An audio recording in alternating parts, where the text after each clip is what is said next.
Welcome to our YouTube channel golden star tutorial.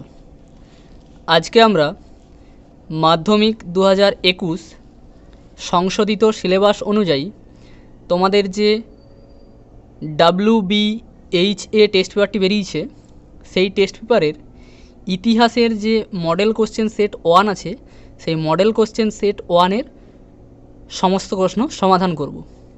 তো তার আগে এখন যারা চ্যানেলটি সাবস্ক্রাইব করেন সাবস্ক্রাইব করে বেল আইকনটি ক্লিক করে রাখো এরকম নিত্য নতুন ভিডিও পাওয়ার জন্য। প্রথমে বিভাগ ক একের দাগে বলেছে সঠিক উত্তরটি নির্বাচন করো। ভারতে ফুটবল খেলা প্রবর্তন করে ওলন্দাজরা, ফরাসিরা, ইংরেজরা, পর্তুগিজরা। এটার উত্তর হবে গ ইংরেজরা। দুয়ে ভারতের প্রথম রাজনৈতিক পত্রিকা ছিল সমাচার দর্পণ, বেঙ্গল গ্যাজেট, দিগদর্শন, সোমপ্রকাশ। এটার উত্তর হবে ভারতের প্রথম রাজনৈতিক পত্রিকা ছিল সোমপ্রকাশ। তিনের প্রশ্ন কাঙাল হরিনাথ নামে পরিচিত ছিলেন হরিনাথ মুখোপাধ্যায়, হরিনাথ মজুমদার, হরিনাথ বন্দ্যোপাধ্যায়, হরিনাথ চট্টোপাধ্যায়। এটা হবে কাঙাল হরিনাথ নামে পরিচিত ছিলেন হরিনাথ মজুমদার। চারের প্রশ্ন সতীদাহ প্রথা রদ হয় 1829 খ্রিস্টাব্দে, 1830 খ্রিস্টাব্দে, 1831 খ্রিস্টাব্দে, 1833 খ্রিস্টাব্দে। এটা হবে সতীদাহ প্রথা রদ হয় 1829 খ্রিস্টাব্দে। নীল দর্পণ নাটকের ইংরেজি অনুবাদ করেন Dinabandhu Mitra, reverend James Long, Michael Madhusudan Dutt, Keshabchandra Sen. এটা হবে মাইকেল মধুসূদন দত্ত। ছয়ের প্রশ্ন 1878 খ্রিস্টাব্দের অরণ্য আইনে অরণ্যকে ভাগ করা হয় 3টি স্তরে, 4টি স্তরে, 5টি স্তরে, 7টি স্তরে। এটা হবে 3টি স্তরে।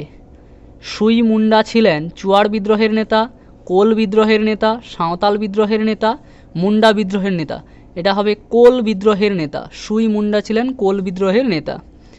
ভারতের প্রথম ভাইসরয় ছিলেন Warren Hastings, Lord Curzon, Lord Bentinck, Lord Canning. ভারতের প্রথম ভাইসরয় ছিলেন লর্ড ক্যানিং। 9 প্রশ্ন সিপাহী বিদ্রোহের সময় দিল্লির মোগল সম্রাট ছিলেন ঔরঙ্গজেব, তৃতীয় শাহ আলম, প্রথম বাহাদুর শাহ, দ্বিতীয় বাহাদুর শাহ। সিপাহী বিদ্রোহের সময় দিল্লির মোগল সম্রাট ছিলেন দ্বিতীয় বাহাদুর শাহ। ভারতের প্রথম রাজনৈতিক প্রতিষ্ঠান ছিল বঙ্গভাষা প্রকাশিকা সভা, হিন্দু মেলা, জমিদার সভা, জাতীয় কংগ্রেস। ভারতের প্রথম রাজনৈতিক প্রতিষ্ঠান ছিল বঙ্গভাষা প্রকাশিকা সভা। বাংলায় ছাপাখানার জনক ছিলেন উপেন্দ্র কিশোর রায়চৌধুরী, গঙ্গা কিশোর ভট্টাচার্য, চার্লস উইলকিন্স, পঞ্চানন কর্মকার। এটা হবে চার্লস উইলকিন্স। এরপর ভারত জাতীয় শিক্ষা পরিষদের সভাপতি ছিলেন অরবিন্দ ঘোষ, রাসবিহারী ঘোষ, দেবেন্দ্রনাথ ঠাকুর, রবীন্দ্রনাথ ঠাকুর। এটা হবে রাসবিহারী ঘোষ। 13 প্রশ্ন সামরিক ইতিহাস চর্চা শুরু হয় ফ্রান্সে, রোমান সাম্রাজ্যে, ইংল্যান্ডে, জার্মানিতে।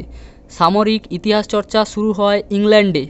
14 প্রশ্ন রাজতরঙ্গিনী গ্রন্থটি ইতিহাস অন্তর্গত হবে সামরিক ইতিহাসে, খেলাধুলোর ইতিহাসে, স্থানীয় ইতিহাসে, পরিবেশের ইতিহাসে।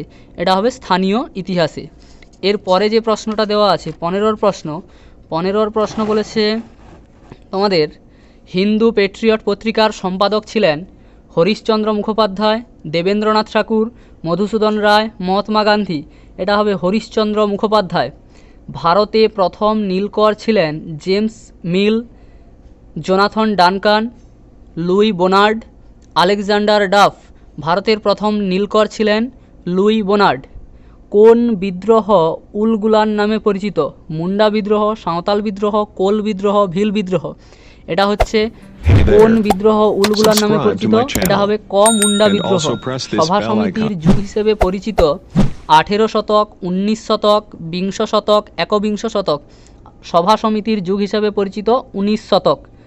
মার্জিত বাংলা হরফের প্রথম কারিগর ছিলেন জেমস হিকি, জন ম্যাক, পঞ্চানন কর্মকার, উইলিয়াম কেরি। মার্জিত বাংলা হরফের প্রথম কারিগর ছিলেন পঞ্চানন কর্মকার। পদার্থবিদ্যায় নোবেল পুরস্কার পান মেঘনাথ সাহা, চন্দ্রশেখর ভেঙ্কটরমন, জগদীশচন্দ্র বসু, প্রফুল্লচন্দ্র রায়। পদার্থবিদ্যায় প্রথম নোবেল পুরস্কার পান চন্দ্রশেখর ভেঙ্কটরমন। এরপরে বিভাগ খ প্রথমে দেওয়া আছে 2 এর দাগের 1 সাইল্যান্ড স্প্রিং গ্রন্থটি কে রচনা করেন? এটা হবে Rachel Carson. Rachel Carson silent spring গ্রন্থটি রচনা করেন। কলকাতা মেডিকেল কলেজ কবে প্রতিষ্ঠিত হয়? কলকাতা মেডিকেল কলেজ প্রতিষ্ঠিত হয় 1835 খ্রিস্টাব্দে। বন্দে মাতরম সঙ্গীতটি বঙ্কিমচন্দ্রের কোন উপন্যাসের অন্তর্গত? এটা হবে আনন্দমঠ।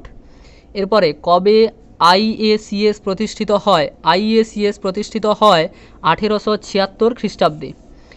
এরপরে ঠিক বা ভুল নির্ণয় করো। দেওয়া আছে জেনারেল অ্যাসেম্বলিজ ইনস্টিটিউশনের বর্তমান নাম সেন্ট জেভিয়ার্স কলেজ, এটা হচ্ছে মিথ্যা। 2 বাংলার নানা সাহেব নামে পরিচিত ছিলেন হরিশ্চন্দ্র মুখোপাধ্যায়, এটাও মিথ্যা। বিশ্বভারতী প্রতিষ্ঠিত হয় 1911 খ্রিস্টাব্দে, মিথ্যা মানে ভুল। নতুন সামাজিক ইতিহাসে নিম্নবর্গের সাধারণ মানুষের আলোচনা স্থান পায়, এটা ঠিক। এরপরে ক স্তম্ভের সঙ্গে খ স্তম্ভ। একে দেওয়া আছে Bangadarshan, the Blue Mutiny, history of Hindu chemistry আর বিহু। এইদিকে দেওয়া আছে লোকনৃত্য, প্রফুল্লচন্দ্র রায়, বঙ্কিমচন্দ্র চট্টোপাধ্যায়, ব্লেয়ার ক্লিং। প্রথমেরটা হবে বঙ্গদর্শন, বঙ্গদর্শন হবে Bankimchandra Chattopadhyay. The Blue Mutiny হবে ব্লেয়ার ক্লিং। তারপরে দেওয়া আছে হিস্ট্রি অফ হিন্দু কেমিস্ট্রি, এটা হবে প্রফুল্লচন্দ্র রায়। তারপর বিহু, এটা হবে লোকনৃত্য।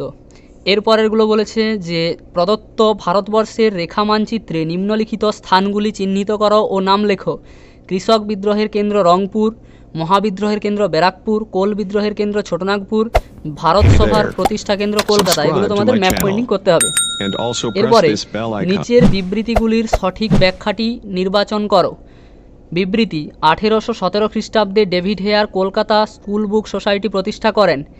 ব্যাখ্যা দেওয়া আছে বিদ্যালয়গুলিতে পাঠ্যপুস্তকের চাহিদা মেটানোর জন্য, নিজের ছাপাখানার ব্যবসার প্রসারের জন্য, বিদ্যালয় শিক্ষায় মানোন্নয়ন ঘটানোর জন্য। এটা হবে বিদ্যালয়গুলিতে পাঠ্যপুস্তকের চাহিদা মেটানোর জন্য।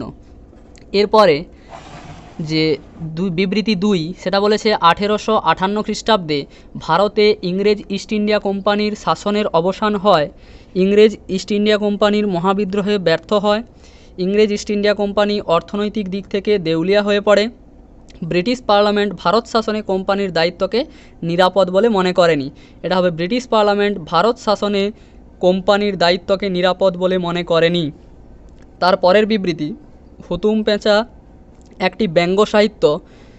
এটা ব্যাখ্যা দেওয়া আছে হিন্দুদের উৎসবকে ব্যঙ্গ করা হয়েছে। কলকাতার নাগরিক সমাজের অন্ধকার দিকগুলির সমালোচনা করেছেন। হুতম একটি ছদ্মনাম। এটা হচ্ছে কলকাতার নাগরিক সমাজের অন্ধকার দিকগুলির সমালোচনা করেছেন। এর পরের বিবৃতি: বাংলা ভাষার ছাপাখানাগুলির সঙ্গে শিক্ষা বিস্তারের গভীর সম্পর্ক ছিল। ছাপাখানা বইয়ের অভাব দূর করেছিল। মাতৃভাষায় ছাপা বই শিক্ষাকে সহজ করেছিল। তারপরে 3 দেওয়া আছে তালপাতার পুঁথি অপেক্ষা মুদ্রিত বই অধিক আকর্ষিত হয়েছিল। এটা হবে ছাপাখানা বইয়ের অভাব দূর করেছিল। এরপরে 2 নম্বরের যে প্রশ্নগুলো দেওয়া আছে বিভাগ গতে 2 নম্বরের গুরুত্বপূর্ণ কয়েকটি প্রশ্ন দেওয়া আছে।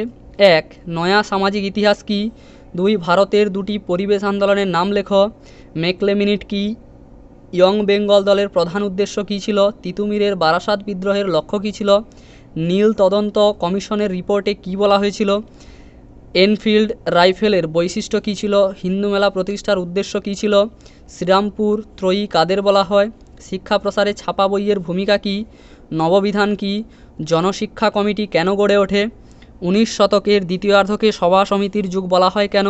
ভারতমাতা চিত্রটির ঐতিহাসিক তাৎপর্য উল্লেখ করো। বাংলায় বিজ্ঞান চর্চা শ্রীরামপুর ব্যাপটিস্ট মিশন কেন গুরুত্বপূর্ণ? বিদ্যাবণিক কাকে কেন বলা হয়? তোমরা এই বইতের 5টা থেকে 10টা সেট যদি তোমরা খুব ভালোভাবে করে থাকো, তাহলে যখন এর পরে অন্য কোনো মডেল সেট করবে, তাহলে সেগুলো তোমরা কমন পেয়ে যাবে। তাই এই প্রশ্নগুলো তোমরা খাতায় করে নেবে। এরপরে 6 নম্বরের যেগুলো দেওয়া আছে, যে বড় প্রশ্ন যেগুলো দেওয়া আছে, যে 4 নম্বরের যে প্রশ্নগুলো বলেছে নারী শিক্ষার প্রসারে ঈশ্বরচন্দ্র বিদ্যাসাগরের অবদান কী? 1855 খ্রিস্টাব্দে সাঁওতালরা বিদ্রোহ করেছিল কেন? তার সাথে দেওয়া আছে ভারতের কৃষক আন্দোলন হিসেবে নীল বিদ্রোহে সংবাদপত্র ও সাহিত্যের কতখানি প্রতিফলন লক্ষ্য করা যায়? বাংলার নবজাগরণের প্রকৃতি বিশ্লেষণ করো। উপবিভাগ ঘ 2 মহারানীর ঘোষণাপত্রে কি বলা হয়েছিল? 19 শতকে ভারতীয় জাতীয়তাবোধের বিকাশের মূল উপাদানগুলি কী ছিল? 19 শতকে বিজ্ঞান শিক্ষার বিকাশে IACS এর ভূমিকা কী? রবীন্দ্রনাথ প্রতিষ্ঠিত বিশ্বভারতী সম্পর্কে লেখো। এরপরে যে প্রশ্নগুলো দেওয়া আছে সেটা বলেছে যে 8 নম্বরের প্রশ্ন, 19 শতকে বাংলার সমাজ সংস্কার আন্দোলনে ব্রহ্ম সমাজের ভূমিকা উল্লেখ করো। ব্রহ্ম সমাজ বারবার বিভাজিত হয়েছিল কেন? 1857 খ্রিস্টাব্দে মহাবিদ্রোহের চরিত্র বিশ্লেষণ করো। কৃষক বিদ্রোহ রূপে নীল বিদ্রোহের কারণ ও গুরুত্ব আলোচনা করো। এটাই ছিল তোমাদের মাধ্যমিক সংশোধিত সিলেবাস অনুযায়ী যে WBHA টেস্ট পেপারটি বেরিয়েছে, সেই টেস্ট পেপারের ইতিহাসের মডেল কোশ্চেন সেট 1। এর পরের ভিডিওতে আমরা মডেল কোশ্চেন সেট 2 আলোচনা করব।